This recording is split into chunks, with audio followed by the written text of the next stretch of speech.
युवा करे पुकार, पुरानी पेंशन बहाल करो,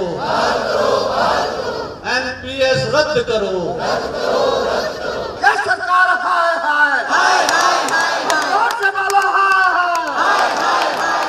अभी तो ये लड़ाई है, अभी तो ये लड़ाई है।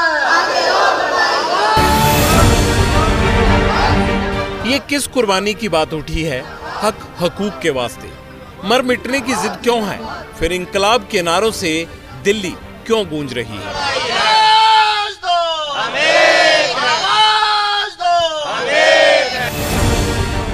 सत्ता प्रतिष्ठानों में बैठे बहरे सिस्टम के कानों तक बेबस आवाज पहुंचाने की जद्दोजहद चल रही है। विरोध के सुर बुलंद हैं, मंच है दिल्ली का जंतर मंतर। पुरानी पेंशन लेकर रहेंगे। अरे भारत सरकार होश में आओ, सरकारी कर्मचारियों से ना टकराओ। हर इंकलाबी के गले में फूल मालाएं हैं और जुबां पर बगावत के सुर। अरे युवा युवा करे पुकार, पुरानी पेंशन बहाल करो, एनपीएस रद्द करो, पुरानी पेंशन लेकर रहेंगे। ये सरकारी कर्मचारी हैं। सिस्टम की संगदली के मारे कोई लखनऊ से आया है, कोई बिहार से, कोई कश्मीर से तो कोई बंगाल से। इनकी मांग क्या है? क्यों सत्ता और सिस्टम से भिड़ने ये दिल्ली आए हैं? पहले ये समझ लीजिए। प्रदर्शनकारियों की पहली मांग, ओपीएस यानी ओल्ड पेंशन स्कीम देश भर में शुरू की जाए। प्रदर्शनकारियों की दूसरी मांग, एनपीएस यानी न्यू पेंशन स्कीम को फौरन रद्द किया जाए। चाहे वो केंद्र के कर्मचारी हों या राज्य सरकार के कर्मचारी हों, वो यहाँ पर इस अनशन में शामिल हो रहे हैं। और सामने आपको पोस्टर यहाँ पर लिखा हुआ नजर आएगा, जिसपे लिखा है पुरानी पेंशन योजना बहाली संयुक्त मंच NJCA क्रमिक अनशन 8 से 11 जनवरी 2024 तक। इसमें northern railway men's union headquarter मंडल के लोग और इसके अलावा जो all India health employees and worker confederation के जो सदस्य हैं वो इसमें शामिल हो रहे हैं। जंतर मंतर पर धरने पर बैठी ये पवन कुमारी और अरुणा है। सर्दी में जब लोग रजाई से बाहर नहीं निकल रहे, तब ये फुटपाथ पर क्यों बैठी है और किसकी वजह से और किस लिए? जब एक विधायक को इतनी बार पेंशन मिल जाती है, हमारा रेल कर्मचारी कितना काम करता है। जब वो 60 साल का होता है, बिल्कुल बुढ़ापे में आ जाता है, तो वो घर जाएगा, उसको पेंशन नहीं, कुछ नहीं, 2000-3000 रुपये में क्या करेगा? हम ये हक लेके रहेंगे, ना मिलेगी तो बात ही नहीं, ना क्यों ना मिले, हम तो लेके रहेंगे। बिना पैसे के कुछ नहीं है और बुढ़ापे में पैसे की जरूरत पड़ती है, इसलिए हम लोगों को ओपीएस जरूरी है। बहुत बड़ा परिवार है, 7 लोग हैं, अकेली हूँ कमाने वाली। ना सर्दी की परवाह, ना बीमार होने का डर। डर है तो बस अपने भविष्य का, जिसे सरकारों की उदासीनता का ग्रहण लगा दिख रहा है। इनसे मिलिए, ये प्रवीणा, मधु और जया है। सबकी अपनी कहानी है, सबका अपना संघर्ष है, लेकिन दर्द और तकलीफ एक सी है। बुढ़ापा एक ऐसा चीज है जहां अगर पैसा ना हो तो घर से लेके बाहर तक कोई इज्जत भी नहीं मिलती है, और इज्जत तो छोड़िए, अपना स्वास्थ्य भी चला जाता है। इतना पैसा तो मिले कि अपनी दवाई है, फल है, फ्रूट है, जो बुढ़ापे की सबसे बड़ी जरूरत है, अपना परिवार है। तो बिना पेंशन के लिए तो हम सोच भी नहीं सकते कि हम लोग कैसे जीवन जिएंगे। जिस प्रकार से महंगाई बढ़ी है, उसी के साथ साथ सरकार ने जो है हमारी न्यू पेंशन स्कीम शुरू की, जिसमें कि हमें कुछ भी एम्प्लॉइज को उस स्कीम में नहीं मिलेगा जो अपनी जरूरतों को पूरा कर सके। फिर से जो है एक बार हमारे जो बच्चे हैं उनकी तरफ देखा जाए। हमारे संविधान कहता है समान काम समान वेतन। तो मैं तो ओपीएस में आती हूँ, लेकिन मेरे बगल में बैठा जो बच्चा है 2004 के बाद आया है, उसको पेंशन नहीं मिलेगी, तो ये अन्याय तो हम नहीं सहेंगे। नारी शक्ति है, सशक्त है, हारना नहीं जानती, लड़ना जानती है। सिस्टम माने ना माने, लेकिन इनका दर्द, इनकी बेबसी वाकई वेदना देती है। इन बातों से मत टकराओ, अभी तो ये लड़ाई है, आगे और लड़ाई है, अभी तो ये लड़ाई है, आगे और लड़ाई है। दर्द बुढ़ापे का भी है, हाथ पैर सभी सलामत हैं, हड्डियों में ताकत बची है, कमा रहे हैं तो खा रहे हैं। जब ताकत नहीं रहेगी कैसे कमाएंगे, कौन खिलाएगा? ये संजीन सैनी है, दिल्ली के कश्मीरी गेट पर सीनियर एसओ हैं। रेलवे में तैनाती है, डर है रिटायरमेंट के बाद क्या करेंगे।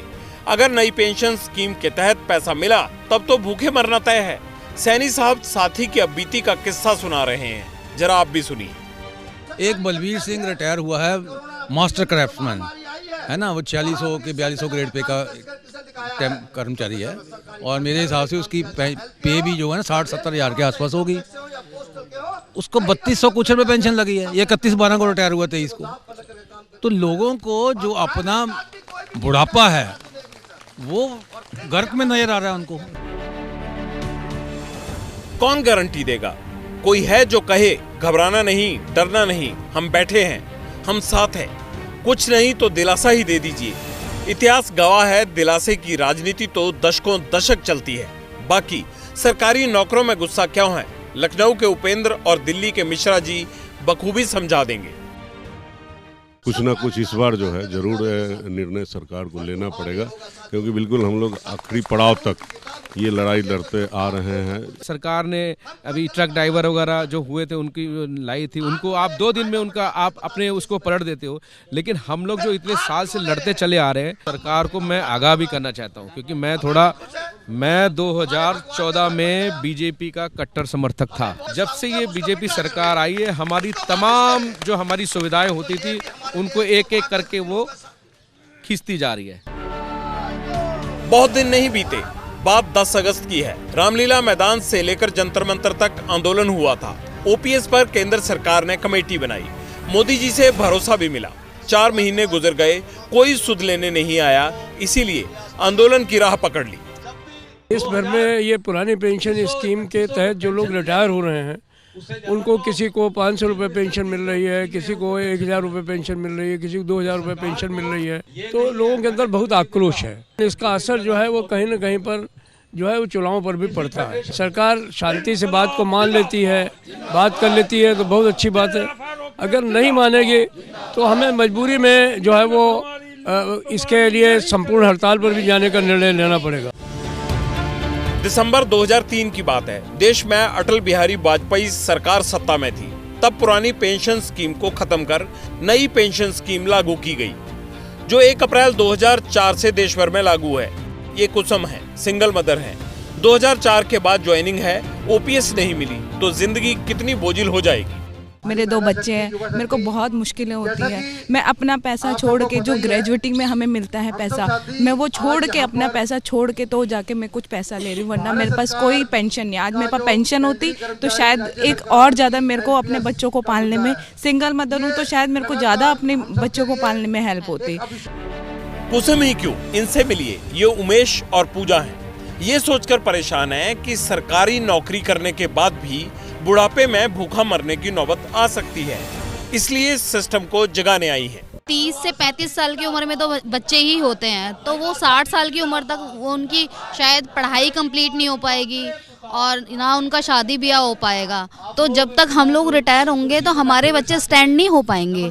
तो और जब हमें पेंशन ही नहीं मिलेगी तो उनका भविष्य ऑलरेडी अंधकार में है ही है। अगर पेंशन एनपीएस से बहुत अच्छी है तो फिर ये नेताओं पर क्यों लागू नहीं होती?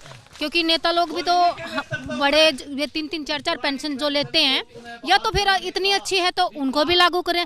नहीं, अगर हमें नहीं देना चाहते ना तो कोई बात नहीं, आप लोग भी छोड़े पेंशन, नेता लोग भी पेंशन छोड़े, हम भी छोड़ देंगे। जिंदगी इम्तिहान लेती है। पूजा और उमेश भी महंगाई के दौर में अग्नि परीक्षा दे रही है। सीमा और हरप्रीत का किस्सा सुनिए। सिस्टम को भी सोचना पड़ेगा, क्योंकि बुढ़ापा वो मर्ज है जिसकी कोई दवा नहीं। जैसे हमारे बुजुर्ग थे, उनको पेंशन मिल रही है, वो अपना दवाई पानी कुछ भी है वो ले रहे हैं। और हमारे आगे तो मतलब इतना, अभी तो चलो बच्चे छोटे हैं, हर बच्चा तो ऐसा नहीं होता कि जो हमारे बच्चों को माँ बाप की सेवा करेंगे, माँ बाप के साथ रहेंगे। माँ बाप अकेले रह गए, ना उनके पास पैसे होते, ना उनके पास कोई वो होता, तो वो कैसे मतलब हैंडल करेंगे। अब तक मुझे 16 साल हो गए नौकरी करते हुए, बच्चों की पढ़ाई पे पैसा खर्च हुआ है, अभी भी बच्चे स्टैंड नहीं हुए हैं और सिर्फ 10 साल रह गए हैं रिटायरमेंट को। तो क्या मिलेगा हमें? कुछ भी नहीं मिलेगा।